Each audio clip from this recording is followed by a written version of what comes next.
एक बार फिर से स्वागत है। हम चर्चा कर रहे हैं तहलका के संपादक तरुण तेजपाल ने सहकर्मी पत्रकार के साथ जो उत्पीड़न का आरोप लगे उसको स्वीकार करते हुए उन्होंने संपादक पद से 6 महीने के लिए इस्तीफा दे दिया।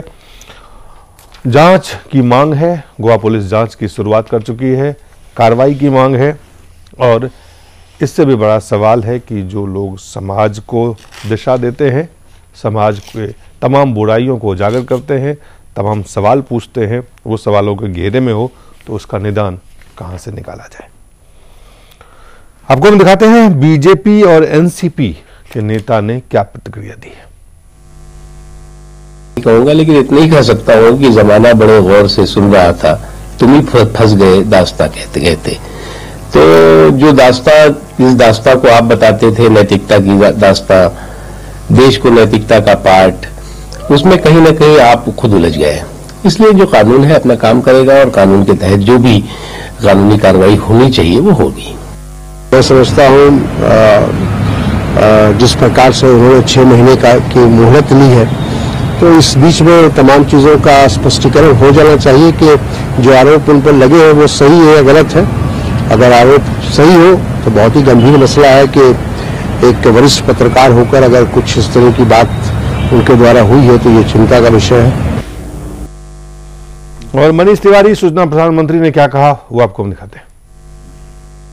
अत्यंत ही एक संवेदनशील मामला है और इसके पूरे तथ्यों की जानकारी लेकर अगर इसके ऊपर कोई प्रतिक्रिया बनती होगी तो जरूर हम वो प्रतिक्रिया आपके समक्ष रखेंगे, क्योंकि जैसे आपको मालूम है कि कल से हम लोग सब यही हैं और आज समाचार पत्रों में कुछ खबरें छपी हैं, तो उसके तय में जाकर सभी चीज़ों की जानकारी प्राप्त करके उसके ऊपर अगर कोई प्रतिक्रिया बनती होगी तो जरूर आपके समक्ष रखेंगे।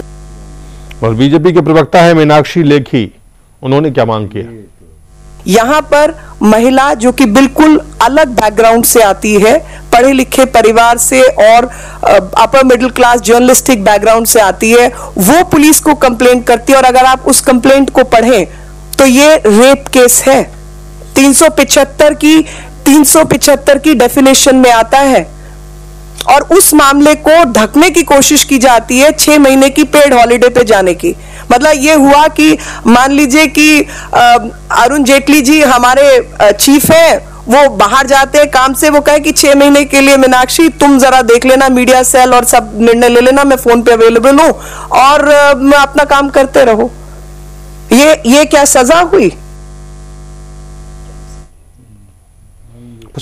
बीजेपी के जो कई तरह के राजनीतिक प्रतिक्रियाएं देखी, हालांकि तरुण तेजपाल ने खुद से ही इस बात को स्वीकार किया, खुद से ही जो उन्होंने माफी मांगी, जो भी उन्होंने किया, जो भी कर सकते थे शायद उन्होंने किया। लेकिन जो बीजेपी की प्रतिक्रिया है, अब इसको मौका बना करके मीडिया जो तमाम तरह की खामियां मीडिया उजागर करता है, तमाम तरह की बातों को मीडिया सवाल पूछता है, तो चूंकि इस वक्त मीडिया के वो शख्सियत सवालों के घेरे में है जिनको लोगों ने एक आइकन की तरह लगातार जो देखते हैं कि वो एक पत्रकार जिसने पत्रकारिता की, तो ये जो बीजेपी और राजनीतिक प्रतिक्रिया आप देख रहे हैं, अब ये मौका का भी इस्तेमाल करना चाहते हैं। नहीं, देखिए मैंने पहले भी अपनी बात कही कि देखिए राजनीतिक पार्टियों का जो इस पे कमेंट आ रहा है, जो रिएक्शन आ रहा है, उसमें उनका जो एजेंडा है कि किसको कितना नुकसान पहुंचाया। हम सब जानते हैं कि 2001 में जिस तरीके से वो स्टिंग ऑपरेशन हुआ था, बंगारू लक्ष्मण रिश्वत लेते पकड़े गए थे और उसके बाद में उनको जाना पड़ा, पूरी बीजेपी उससे हिल गई और आज तक उससे बाहर नहीं निकल पाई है। तो कुछ राजनीतिक पार्टियां एक्स पत्रकार को समझती हैं हमारे साथ है, कुछ वाई को समझती है हमारे साथ है। यह मौका भारतीय जनता पार्टी के हाथ लग गया है कि तरुण तेजपाल या तहलका जो लगातार गुजरात के दंगों के ऊपर या बंगारू लक्ष्मण के ऊपर या जो और डील हुई है उनके ऊपर जो करते रहे हैं, उससे उनको लगता है this is the right time to settle the score, और उसी भाषा में और उसी अंदाज में लोगों की प्रतिक्रियाएं हैं। कांग्रेस की प्रतिक्रिया में यह है कि जो मनीष तिवारी बड़बोले कांग्रेस के इतने मंत्री हैं कि बात पता होने से पहले वो बोल देते हैं, अंग्रेजी में अलग से बाइट देते हैं, हिंदी में अलग से बाइट देते हैं। यह कल शाम की घटना है और अब शाम से लेकर के उनको अभी तक पता नहीं है कि यह घटना क्या है। उनका एक ही बयान चल रहा है लगातार। अभी हम देखेंगे, बताएंगे, तब हम प्रतिक्रिया देंगे। 48 घंटे होने वाले इस घटना को। तो मेरा कहना यह है कि आप प्रतिक्रिया पत्रकारों के बीच में जिससे आ रही है उससे भी ऐसा लग रहा है कि राजनीतिक दल पत्रकारिता के बीच में बटे हुए हैं कि कौन चैनल का मालिक हमारे ज्यादा नजदीक है, कौन अखबार वाला हमारे खिलाफ ज्यादा खबर रखता है। उसी अंदाज में ये प्रतिक्रियाएं दी जा रही हैं, जो मैं समझता हूं कि ठीक एक महत्वपूर्ण सवाल है कि मीडिया में यौन शोषण के आरोप ये पहला नहीं है, कई आरोप लगते रहे हैं और वो आरोप लगे हैं। इस तरह से किसी भी पत्रकार ने, खास करके इस स्तर के पत्रकार ने, जो तरुण तेजपाल के जो स्तर के पत्रकार, उन्होंने किसी ने स्वीकारा नहीं है। वही बात मैं कह रहा था, इस तरह के ये फर्क है, इस तरह के आरोप लगते रहे। लेकिन जो बड़ा सवाल है कि मीडिया में जब यौन शोषण के आरोप लगते हैं, होता है, तो ये एक गंभीर मसला, उससे भी ज्यादा गंभीर हो जाता है कि आप वर्क प्लेस पे, बाकी जगहों पे आप बात करते हैं और यहाँ पे उसी चीजों को आप खुद ही उसको ढकने का, उसको ढक के हमेशा रखने का काम करते हैं। दूरदर्शन में या ऑल इंडिया रेडियो में अभी कुछ दिन पहले खबर चल रहा है, उसमें कहीं ना कहीं ये जो गंभीर पहलू है, इसको भी अनदेखी करने की जरूरत नहीं है। यहाँ पे कैसे इसको दुरुस्त किया जा सकता है मीडिया में, खास करके अगर मीडिया को सवाल पूछना है तो मीडिया को अपने अंदर की जो खामियां हैं उसको दुरुस्त करने की जरूरत है। अनुजा जी, मीडिया के बारे में ये लगातार इस तरह की छोटी छोटी खबरें आती रहती, आरोप लगते रहते हैं, तो लगता है कि यहां से किस तरह की व्यवस्था की जाए? देखिए, मीडिया इतना बड़ा अब फोर्थ पावर आ चुका है और अगर मीडिया में भी इस तरह की चीजें चलती चली आएंगी तो आप ये देखिए कि जहां पर हम किस तरह से आपको लगता है कि रोका जा सकता है इसको? यही चीज कि आपने जैसे जिस तरह इन्होंने अभी अपने आप के बारे में, यहां पर मीडिया में थे तभी तो इन्हें मालूम था कि इनके ऊपर कितनी प्रतिक्रिया हो सकती है, ये बात वो जानते थे, इसीलिए उन्होंने अपने आप इस चीज को हैंडल करने की कोशिश कर रहे थे। बट मीडिया, ये जो आप अभी इस वक्त कर रहे हैं, आप अपने मीडिया में, आप चाहे तो इसको दबा सकते थे। मीडिया ने अपने ही सहकर्मी की आवाज को उठाया है, इसे उठाए रखना और अवेयरनेस को बनाए रखना, इसी तरीके से ही हम कहीं ना कहीं क्राइम को, और कहीं से तो हेल्प होगी नहीं, तो इसी तरीके से जब तक अवेयरनेस होती रहेगी, थ्रू आउट होती रहेगी, लड़कियां, हम लोग, सारी दुनिया इस चीज को एहसास होता रहेगा कि कोई आपके साथ खड़ा है for that awareness, and you can not, आप अपनी चीज को आप दबा के नहीं रख सकते। अब आप देखिए, इस मीडिया की हेल्प से कितनी लड़कियां आगे आई हैं, सामने आई हैं, बोल पाती हैं। अब इस केस के अंदर वो लड़की नहीं आ पा रही है सामने, क्योंकि यहां पर उसने कहीं ना कहीं उसके ऊपर दबाव डाल रखा है, वो नहीं आ पा रही है। मीडिया हाउस के लिए खास करके इस तरह के आरोप कोई पहली बार नहीं, आरोप पहले भी लगे हैं, लेकिन अंतर यह है कि इस बार आरोप को जो लगाया उसको सार्वजनिक करके उसको स्वीकार किया, उस पर अपने से जो कर सकते थे वो किया गया।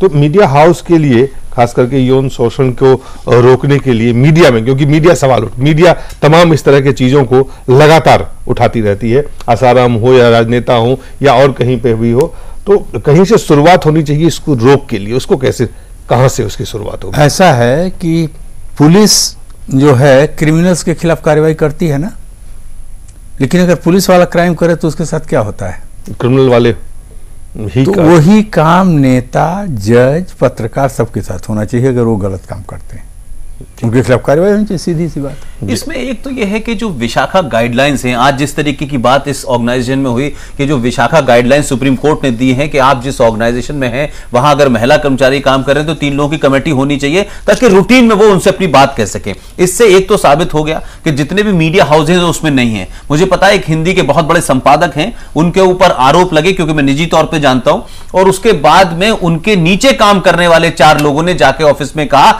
नहीं साहब, संपादक जी ने कुछ नहीं कहा, ये जो लड़की जो है इसका चरित्र ऐसा है। वो बात वही हुई, खत्म हो गई। फिर वो एक नए अखबार में एडिटर बने, उन 4 चंपुओं को अपने साथ ले गए। तो बात यह है कि बहुत सारे हमारे मीडिया के अंदर आप ये देखें कि लोग इसलिए नहीं कहते कि उसी फ्रेटर्निटी में उनको सरवाइव करना होता है, और बड़ी मछलियों के खिलाफ बोलने से ऐसा होता है कि एक ग्रुप से निकाले जाएंगे तो दूसरे ग्रुप में नौकरी नहीं मिलती है। तो यह भी एक बड़ा संकट है जिसकी वजह से लोग नहीं कहते। आज शाजिया संगठन के तौर पर इसको संगठनात्मक ढांचा में इस तरह की व्यवस्था होनी चाहिए। जो भी कंपनी है, जो भी मीडिया कंपनी है, जो भी मीडिया हाउस है, वहां इस तरह की व्यवस्था करनी चाहिए कि वहां पे आप विशाखा गाइडलाइंस है वो सबसे पहले सारे हाउसेज में बने और बाकायदा बताया जाए कि ये हमारे यहां की 3 कमेटी की मेंबर्स हैं जो सुप्रीम कोर्ट की गाइडलाइंस के तहत है, उसमें जो भी बात हो वो कही जाए। और आप ये देखिए ना कि जिस तरीके से तरुण तेजपाल के मामले में पूरे मीडिया ने खबर दिखाई है, और मैं कहता हूं ये अच्छा किया है मीडिया। यही तो मैं बता रही हूं, अगर इसको खबर नहीं दिखाते तो इसके 2 इंपैक्ट होते कि आपकी क्रेडिबिलिटी एक आदमी की वजह से खत्म हो जाती। मैं अभी किसी को ग्रुप में नहीं बांट रहा कि ये मीडिया इसके साथ है उसके साथ है,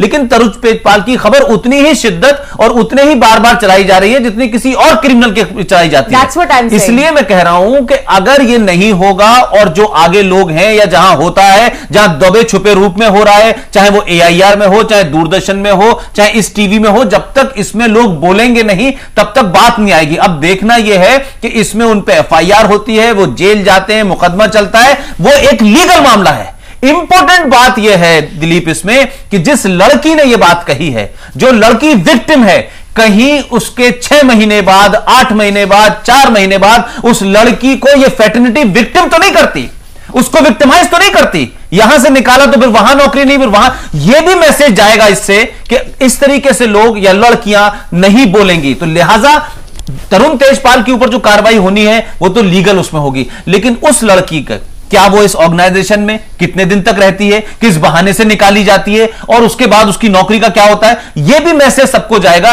तो हम समझते हैं कि मीडिया वालों की निगाह उस पर ज्यादा होनी चाहिए और तरुण तेजपाल पे जो लीगल मामला होना है वो हो सकता है और उसमें कहीं कोई देरी नहीं है।